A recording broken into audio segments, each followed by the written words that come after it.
Welcome to Life by Design, episode 312.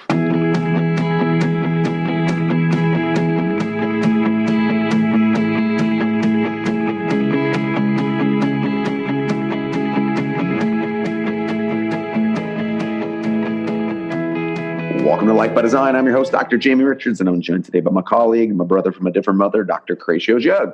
Yes, you are, and I'm happy that you got it right this time. I did. Yes, well, sir. how could I mess up my brother from a different mother? Oh, you have in the past.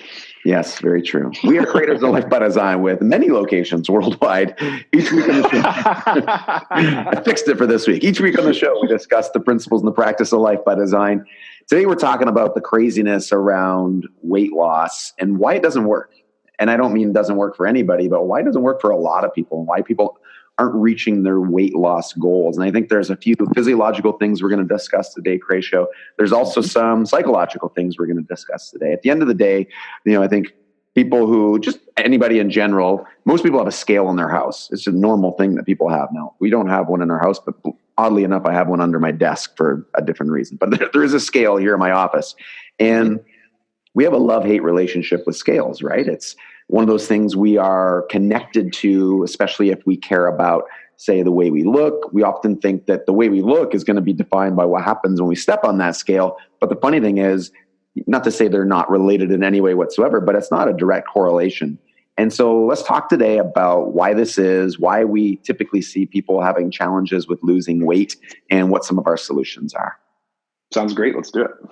Okay, so I think the first one, the most important one, is really just people not being consistent. And this could be and could sum up essentially every single challenge that people have in almost every single area of their life.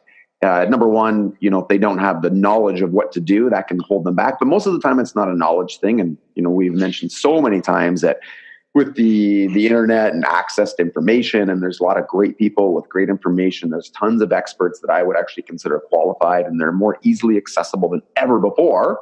Mm-hmm. Yet knowing what to do still isn't enough for people. And it really comes down to the consistency. You use the example of Muhammad Ali in your quote here, just talking about how much he hated training. And it wasn't about the fact that, he loved training. It was that he wanted to be a champion. And so he was able to be consistent. And the same thing is true. Maybe one of the reasons people are struggling is just because whatever they're doing could actually be the right thing. They might actually have landed on the right stuff to do, but they just haven't done it consistently enough or long enough. Yeah, so I obviously I wrote what you're saying, so I completely agree. I think there's two things here. Yes, consistency, but the reason that I quoted Muhammad Ali is because I don't think most people are going to sign up for a program where they're miserable and dislike what it is that they're doing every day. It's human nature to want to move away from pain and move towards joy and things that make you happy. So if losing weight is on the agenda, then you need to figure out a sustainable strategy that you are able to do consistently. And one of the ways it's going to be sustainable is that you actually enjoy the things that you're doing. Yeah, that sounds like a good start, right, Joe?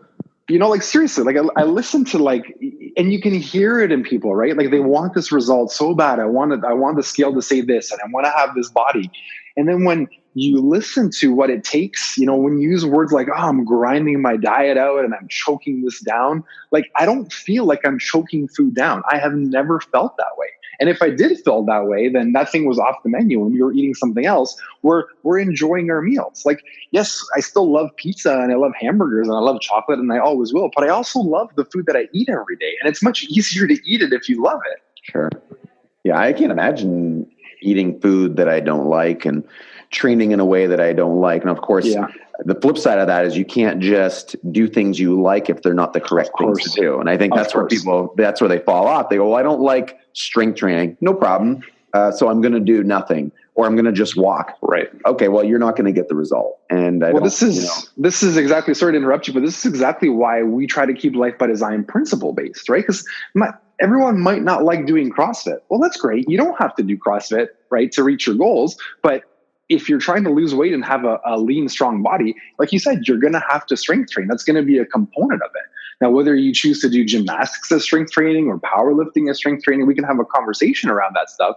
But, it's going back to the principle of all principles. Reality still exists. Right. And the results that you're getting is because you're acting a certain way. Right. That's it. I mean, these episodes can be really short. Of course, we break, it can be the same thing every week. right. Of course, we break them out and we go in a little deeper and talk about some of these things. But you're right. It just doesn't stick. So, finding something you like that actually matches up with what's going to work is part of it. Any other strategies, Croatia, to help consistency? To look in bigger pictures. I just had a moment. It was workout number 1, for the CrossFit Open, and I'm really happy with what I scored. I did it today. Yeah. How'd you do? Oh, it was awesome. I got into the 8th round. I got 8. I think I got 6 wall balls into the 8th round, which is awesome. For you. Yeah, that's great. Because Samantha Briggs, who's an absolute beast, got 9 rounds. So I wasn't like, great. Yeah, that's amazing. I think she got 9 or 10. I'm like, dude, that's awesome. I'm like 1 or 2 rounds behind one of the fittest people on the planet. So I'm super happy.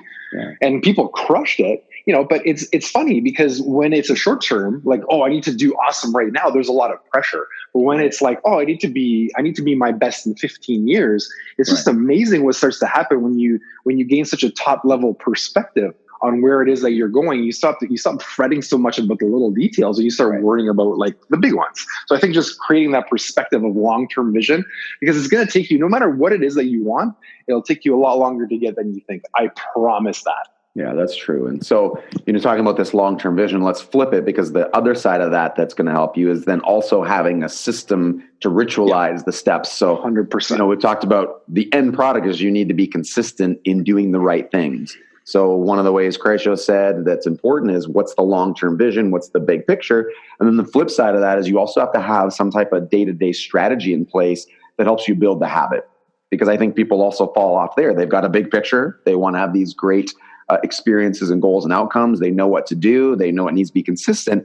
But then what will happen is when the rubber hits the road, other things get in the way. And it's not because that maybe isn't important.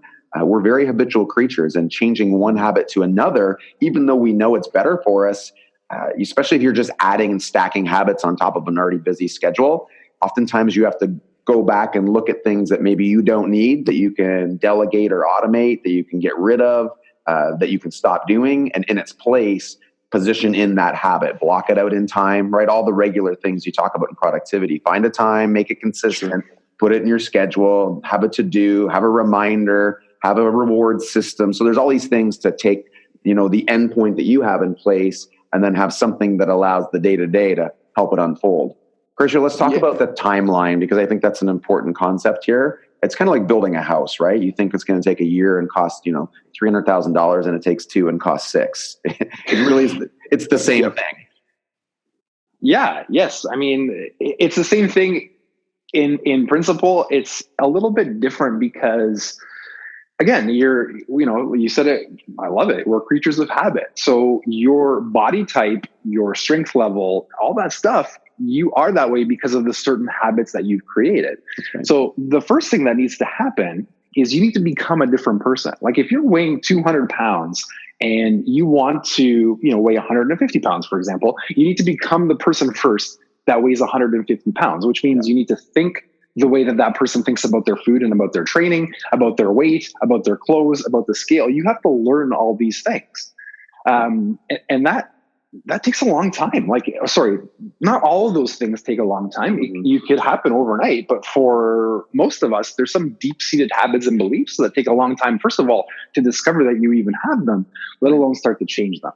Yeah, it's so true. And, it's almost to the point where in practice now, when people ask me for a piece of advice about, overcoming a challenge, that's pretty much my stock answer, right? I want to get healthier. Okay, then you're going to have to first become the person who would get healthier. I want to lose 10 pounds. You need to become the person who would do what it takes to lose 10 pounds. Because if we tell you need to train strength training 3 days a week, if you need to eat certain foods and you say, well, I wouldn't do those, then you need to become the person who would.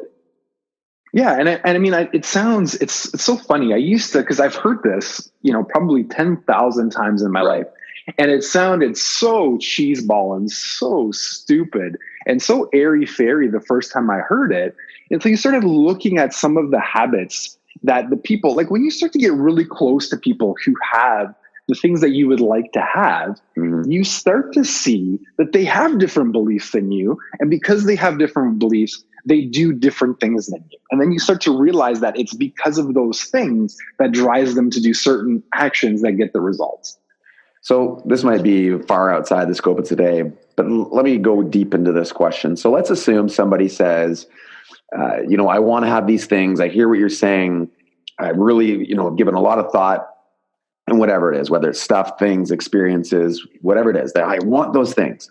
And you say, great. So we need to find the people who have them, and we find the people and we see what they're doing. So whether it be, getting up at 4 a.m, whether it be working out 4 days a week or doing certain things, reading certain books, you say, well, here's the things you need to do.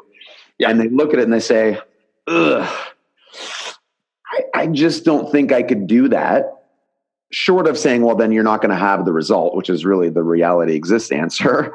Is there any way to wade through this psychology and help this person start taking a step in the right direction?